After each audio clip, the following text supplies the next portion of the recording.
النهارده أنا موجود في مزرعة أورجانيك فارم، من الأماكن المميزة اللي بيديرها الباشمهندس حمادة أبو صاحب، ومكان مختلف شوية عن أي مزرعة شفتها قبل كده، وحبيت أشارككم التجربة. وبرضه خليني أقول لكم إن موضوعنا النهارده بعيد شوية عن الروتين اللي إحنا ماشيين عليه. أول ما تدخل المكان تحس إن فيه نظام وترتيب واضح جدا.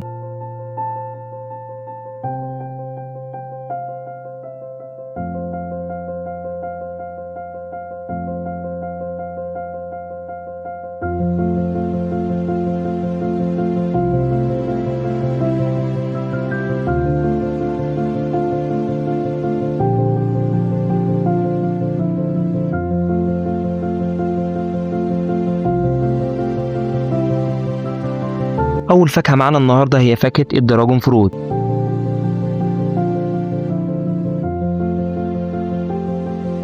فاكهة استوائية مميزة جدا، شكلها لافت ومختلف عن أي فاكهة تقليدية. قشرتها من بره سميكة وبتحميها، ومن جوه قوامها ناعم ومليان بذور صغيرة بتدي إحساس مختلف في الأكل. الدراجون فروت بقى عليه طلب كبير الفترة الأخيرة، وبقى من الفواكه اللي الناس مهتمة بيها جدا. هي زراعة مش صعبة، بس محتاجة إدارة مظبوطة من الري لحد طريقة التربية.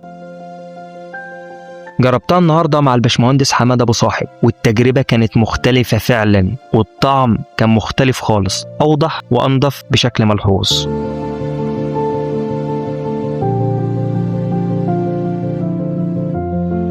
وده بيأكد إن جودة الشغل في الزراعة بيفرق جدا في النتيجة النهائية. وبصراحة أنا طولت شوية في الأكل.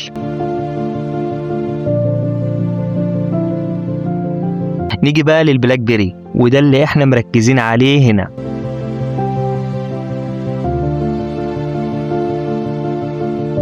من الفواكه اللي بدأت تنتشر مؤخرا، وشكلها ولونها بيخلوها مميز جدا. طعمها مختلف فعلا، فيها توازن واضح ما بين الحلاوة والحموضة، ومليانة عصارة بتدي إحساس غني في الطعم. ولما جربتها هنا الفرق كان واضح، جودة أعلى وطعم أنضف وثابت.